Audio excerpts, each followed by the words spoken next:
Hello everyone and welcome to Staying Ahead of the Curve. I'm Jeff Snyder, Vice President and Senior Consultant with CAMAC Retirement Group, and today we are joined by the President of Richard DeSalvo Consulting LLC, Mr. Richard DeSalvo. Rich, thanks for joining us on the show. Thank you for having me, Jeff. So I think what's very interesting and very important to our audience of almost 200,000 financial advisors is what is happening in the financial advisory broker-dealer community within those organizations. So I'm wondering if you might be able to share some of the trends that you're seeing as you're canvassing the country. Sure, I'm happy to. Number one, you're going to find the broker-dealer community is actually shrinking. It's also aging, but there is a silver lining. So what you'll see from the 350,000 brokers, which is now down to 300,000, because just over the last 5 years, we're losing about 2% a year. It's shrinking. It's also aging, Jeff, because what you're now seeing is more than half of that population over the age of 55. And then lastly, you're going to see that currently you have more people than the broker-dealer community, ready for this, over the age of 70 versus the age of 30. Now the silver lining within is there's also another now 40,000 RIAs, which is growing at about a pace of 6% a year. So what is, you talk about the ages, what's leading to some of that contraction? Is it some of these fiduciary or these regulatory hurdles that are causing the contraction? Is it people just saying, you know what, it's time to check out, I'm done, I'm selling my practice? In your experience and expertise, what's leading to some of this contraction? When you asked that question, immediately what came to my mind was regulation and fines.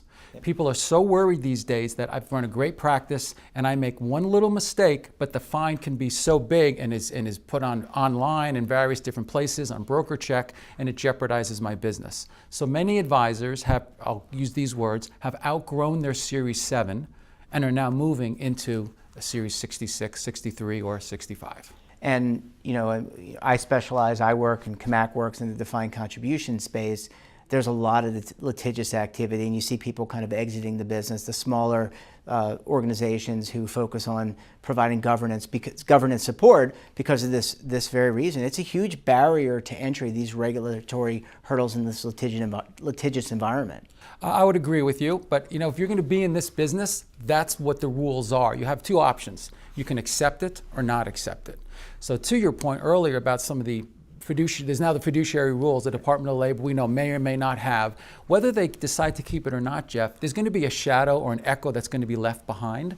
And I think that the idea of diligence, transparency, right, and complete disclosure to the client is refreshing and really should have been there in the first place. In fact, the Investment Advisor Act of 1940 that we know very well, right, really, if we all had followed the rules, we may not even need the DOL fiduciary rule in the first place. So you talk about the contraction and that there aren't a lot of advisors who are 30 or younger. Mm-hmm. One of the initiatives that we started at CAMAC is what we call CAMAC on Campus. My colleague Emily Wrightson kind of leads that effort to kind of mentor young students, people closer near graduation, about this business. But in your estimation, is it that people age 30 and under really haven't focused on this type of business? They're just not interested. It's some of these regulatory hurdles. What do you think about that? I think that in the younger community right now, what you're finding is the millennials themselves generally don't have money, but they have a lot of influence. So a 30-year-old cannot really sell to a 50-year-old. It's just the way it is, right, Jeff? So most 30-year-olds today are struggling to find larger size accounts, so they need some type of financial support to get into the business. Mm-hmm. Takes time, takes patience. And it's not a business, as you know, where I can procure someone for years to come. It's just not, unfortunately, built that way. So what they can do, Jeff, is sometimes they go to various types of agencies and try to get a draw or a salary, but it takes time and effort. It is a lifestyle decision to be a financial advisor. Yeah, it's definitely an industry that kind of favors gray beards or graying hair when I had hair, and certainly people want to buy from people that look and feel like them. I think yes, and I think too, as I'm learning more and more into this business, and I actually like one thing about the DOL rule that I really do like is the idea of suitability going away. I really think that's the right place, that I think that having the opportunity for even a lawsuit or a class action lawsuit, I am all for that. And I think that it becomes a lifestyle decision if you want to be a financial advisor. And then more so, now you have to learn how to become a leader, how to become potentially an entrepreneur, or even an entrepreneurial thinker. These things, phones, Never heard of apps, I don't know, this is a smartphone. But apps have really also cut into, we talk about robo-advisors. And from your estimation, does that also lead to some of the contraction as well? Yes, it does. Well, at first it leads to contraction of pricing. Okay, obviously, but what's interesting is the millennial is very comfortable with that. In my years, if I wanted a home equity loan, or if I wanted to do anything, or if I wanted to talk to a financial advisor or healthcare insurance, I had to actually go in my car and go see someone. But now it's all done through the computer, and that's comfortable for the millennial. What's happening though is the prices are going down. But here's what you're going to see, Jeff, that's fascinating, is as the advisor community gets smaller and smaller, right? What's going to happen though is the number of assets are going to get bigger and bigger. So although my fees might drop, my assets will go higher. Hence, it's going to, in a way, be a zero-sum game. So I want to kind of shift gears a little bit. We talk about the trends of the contraction in the advisor marketplace. But you're doing some very interesting work. I know you shared with me off camera the work you're doing to kind of help broker-dealers, FAs, financial advisors, lower their costs, lower their fees, and actually improve the profitability of their business, which I think, as I mentioned before, might benefit many of the people in our audience, both financial advisors and people that evaluate financial advisors. So I wonder if you could share some of those trends. I'd be happy to. What you're going to see, Jeff, today, it's amazing, but inside the RIA community today, you've got so many advisors joining, which seems wonderful because there's so many people in demand, until it isn't, because dilution will eventually occur. So you have to manage that, right? The demand versus dilution, that's number one. But to try to avoid that, what you're going to see, Jeff, is today, an RIA with, say, $200 million and 500 accounts, which is very typical in this area, or really around the country, okay? It sounds like a wonderful amount of business. And at one point, it was, but not anymore. That 30 years of hard work it took them to get there, they've now become, oh, by the way. So now, in fact, if I look at the universe of RIAs, there's about 13,000 in the wealth management business.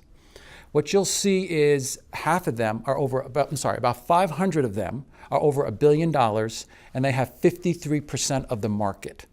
So therefore, if you really want to be something of size, which will allow you to get better pricing on your software, your technology, let's call it your fintech, if you really want those, you're going to have to be $1 billion plus.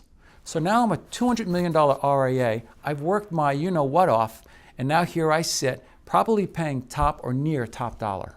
So it's about negotiating contracts, yes, negotiating fees, getting the best value. It's almost similar to the business that I'm in, where I'm trying to find, or that Kamak is in, trying to find the best value for each of our clients with their particular vendors. You have to kind of do the same thing in your world as well. Yes, it's the idea of trying to have 3 or 4 advisors get together, create an enterprise contract, and negotiate on their behalf. If you don't do that, all you'll ever get is the best price inside of your space.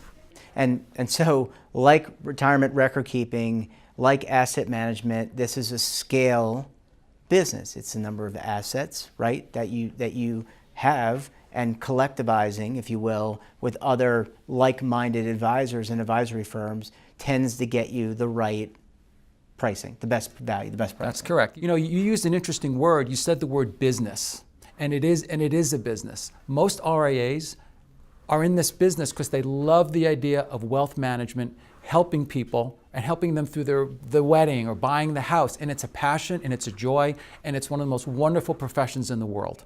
But oh, by the way, when you're finished 10 o'clock at night, now you have a business to run. And that's the hard part. So do what you're great at, which is helping the helping the client change their life.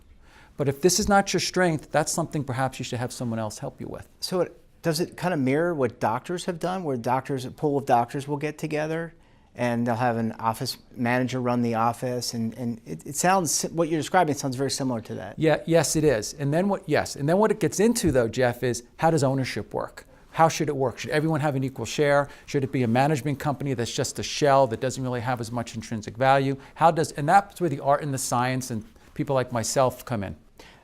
So shifting gears a little bit, last question. Okay. We had a Trump bump since the election. I want to shift to the market because I know that's an area of expertise of yours. Okay. So we had the Trump bump. We've had a little bit of a setback the last few days. Although yesterday I think we were up a little bit. I want to get your perspective in general about the marketplace as we face some volatility and uncertainty, especially with the healthcare reform. Sure.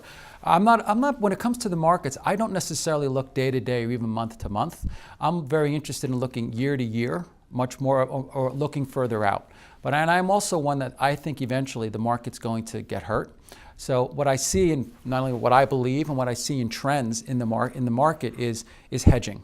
Okay, when I say hedging, I do not mean by hedge funds. Okay, there are very conservative ways that we can put collars around someone's portfolio. Now, I believe when the market, pretty much everything should be hedged, provided you can get a part of the upside. So regardless of what the market's doing, I think over time it's regression to the mean. And because of that, I think hedging is actually a way that you should protect yourself, especially now when the retiree who's living a much longer life, what is their industry? Their industry is their mailbox. They're going to come out and they want to pull out checks that don't bounce. So to me, having the annuity check, the dividend check, it might be long only and dollars coming out of that as well. But if I can hedge that and keep them in a comfortable lifestyle, I think the markets will take care of themselves. Yeah, and that long-term perspective really can serve an individual and an institution extremely well. No, it's very much, it's not even about buy and sell, it's not buy and hold, Jeff, it's buy and walk away.